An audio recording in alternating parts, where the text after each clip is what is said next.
Oke, karena banyak sekali yang request dan bertanya bagaimana aku bisa kerja ke Jepang. Jadi kali ini aku mau membahas tentang bagaimana agar bisa kerja ke Jepang. Dulu kerja apa sih? Lewat LPK mana? Pakai visa apa? Dan prosesnya itu gimana? Oke, kita bahas satu persatu ya. Tapi sebelum kita membahasnya lebih jauh, aku mau menceritakan perjalanan aku sebelum kerja ke Jepang. So, simak terus video ini ya.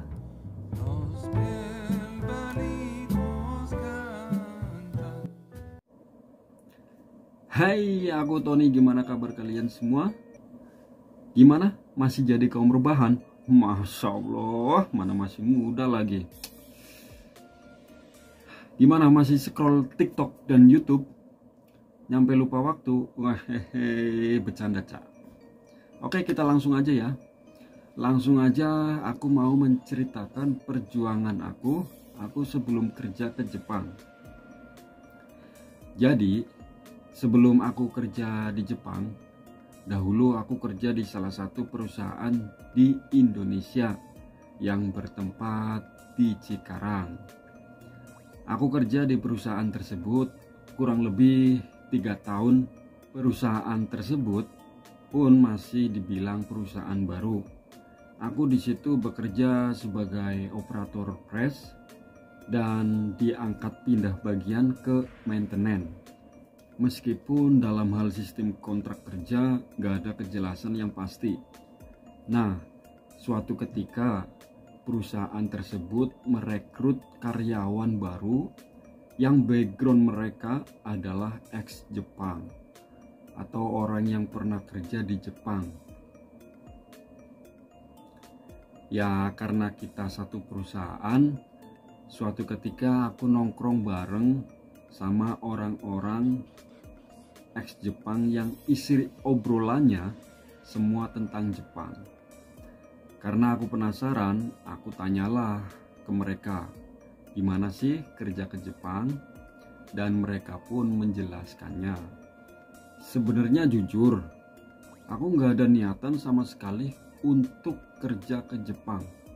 Karena notabene pekerjaan yang aku jalanin waktu itu sudah nyaman. Tapi semua kenyataan itu lenyap karena faktor sistem kerja yang nggak ada kejelasan pasti untuk kedepannya gitu loh. Nah, singkat cerita, teman-teman aku yang ex Jepang itu menyarankan untuk mencoba kerja ke Jepang, tetapi dengan catatan harus memantapkan dulu niat mental, karena kerja di Jepang sangat jauh berbeda ketika kerja di Indonesia. Kata temen aku yang pernah kerja di sini gitu loh. Nah, lalu setelah niat dan mental aku sudah yakin, aku pun memberanikan diri untuk mendaftar di salah satu LPK penyalur kerja ke Jepang. Itu pun referensi dari mereka, dari teman-teman aku yang ex Jepang itu. Meskipun pada waktu itu aku masih bekerja di perusahaan yang ada di Cikarang. Nah, kebetulan jam pulang kerja aku di Cikarang itu sekitar jam 4 sore. Jadi setiap pulang kerja aku datang ke LPK tersebut untuk kerja ke Jepang. Sekarang ada 4 cara, yaitu dengan jalur visa magang, negeri atau swasta, lalu jalur visa Tokutegino, lalu jalur visa engineering, dan yang terakhir jalur visa kuliah atau sekolah. Nah, ternyata LPK yang aku datengin itu ternyata lewat jalur visa magang, dan itu pun swasta. Tetapi semua jalur pasti ada tantangan tersendiri. Kali ini aku membahas yang lewat jalur magang swasta ya, atau biasa disebut dengan SO. Nah, ketika hari pertama aku datang ke LPK tersebut, aku menanyakan dahulu syarat dan alur prosesnya gimana sih untuk bisa mengikuti tes magang. Nah, di situ pun aku dijelaskan sama petugas perekrutan. Dan kebetulan hari itu juga aku disuruh daftar dahulu secara online lewat laptop atau komputer. Tapi karena keterbatasan perangkat yang aku miliki saat itu, aku pun meminta saran dan bantuan kepada petugas perekrutan LPK tersebut untuk mengajari dan meminjamkan laptopnya untuk pendaftaran aku. Mungkin sudah jalannya ya, aku bakalan kerja di sini ya teman-teman. Jadi dengan sukarela petugas tersebut mengizinkan aku untuk memakai laptopnya serta diajarin juga langsung sama petugasnya. Petugas tersebut kalau nggak salah namanya Pak Dede. Terima kasih buat Pak Dede dan buat semua teman-teman yang pernah mendukung aku untuk kerja ke Jepang. Nah, singkat cerita, 1 minggu setelah pendaftaran, aku dapat panggilan untuk tes praseleksi yang meliputi fisik, matematika, psikotes, dan wawancara sama pihak LPK-nya gitu ya. Karena aku masih bekerja aktif di perusahaan Cikarang, akhirnya aku pun untuk memutuskan mengambil cuti libur dan mengikuti tes praseleksi tersebut. Setelah selesai tes seleksi, pengumumannya kurang lebih 1 minggu untuk dinyatakan lulus dan masuk kriteria. Nah, itu aku disuruh memilih job apa yang mau diambil ketika bekerja di Jepang. Ya, karena basic aku adalah maintenance, aku ambil job yang masih berhubungan dengan keahlian, yaitu aku memilih job pengelasan. Setelah itu ketika ada job tentang pengelasan, maka pihak LPK akan menghubungi aku lewat SMS. Tapi di sini perlu digarisbawahi ya teman-teman, meskipun kita ambil job pengelasan, lalu ada kesempatan untuk mengikuti job lain, itu juga boleh diperbolehkan sama pihak LPK. Nah, kebetulan 1 minggu dari tes praseleksi tersebut, aku ditawarin untuk job pengelasan, untuk mengikuti tes interview langsung sama orang Jepang. Tapi di LPK ini untuk job pengelasan, perkayuan, perakit besi atau taking, dan job scaffolding itu ada tambahan tes, yaitu tes praktek sebelum mengikuti interview langsung sama orang Jepang. Lalu singkat cerita, aku lolos praktek dan lanjut interview sama orang Jepang. Untuk trik lulus interview sama orang Jepang, teman-teman bisa tonton videonya di sini ya, atau di sini. Itu akan muncul tulisan, kalian klik aja di situ. Nah, pengumuman hasil interview user sama orang Jepang diumumkan langsung hari itu juga. Setelah selesai interview, dulu saingan aku sekitar 14 orang, diambil hanya 3 orang yang lolos. Dan aku pun akhirnya kepilih untuk bisa bekerja ke Jepang. Meskipun aku sudah dinyatakan lolos interview ya teman-teman, aku masih bekerja loh di perusahaan Cikarang, karena aku masih harus menunggu seleksi selanjutnya. Jadi nggak ada waktu yang terbuang sia-sia gitu loh. Itu menurut aku, karena waktu sangat berharga sekali ya. Lalu setelah itu lanjut ke tahap tes medikal atau medical check up.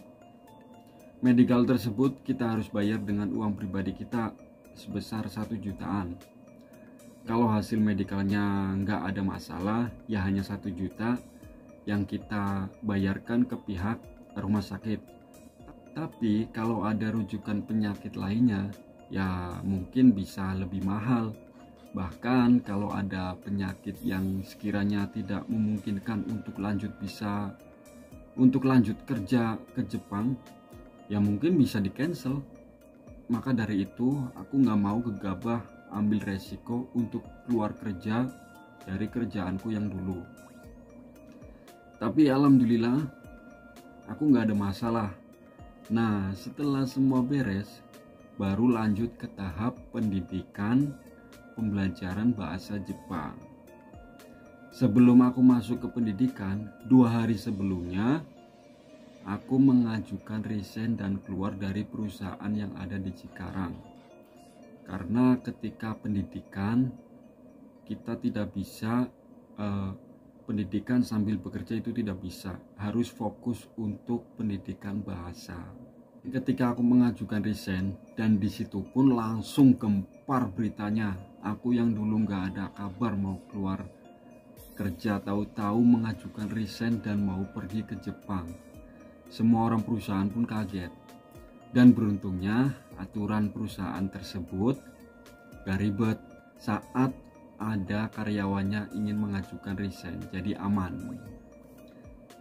Yang gak aman bagianku, karena yang kerja hanya berdua, leader sama aku gitu loh. Jadi bakalan keteteran. Ditinggal aku, ya leader sendirian kerjanya, gak punya anak buah.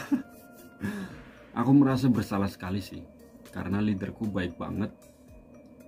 Dan aku pun lanjut mengikuti pembelajaran di LPK tersebut kurang lebih selama 4,5 bulan, dan akhirnya berangkat ke Jepang.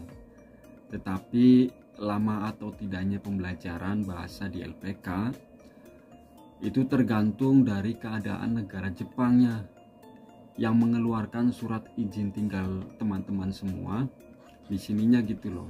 Dan juga tergantung sama perusahaan yang bakalan memberangkatin kalian ke Jepang.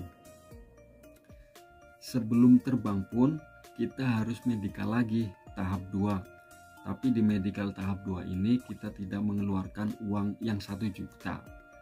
Itu gratis kalau yang medical yang kedua. Lalu baru terbang. Jadi ringkasan proses untuk magang kerja ke Jepang melalui swasta, yaitu lewat LPK Minori yang berada di Cikarang. Ringkasannya seperti ini.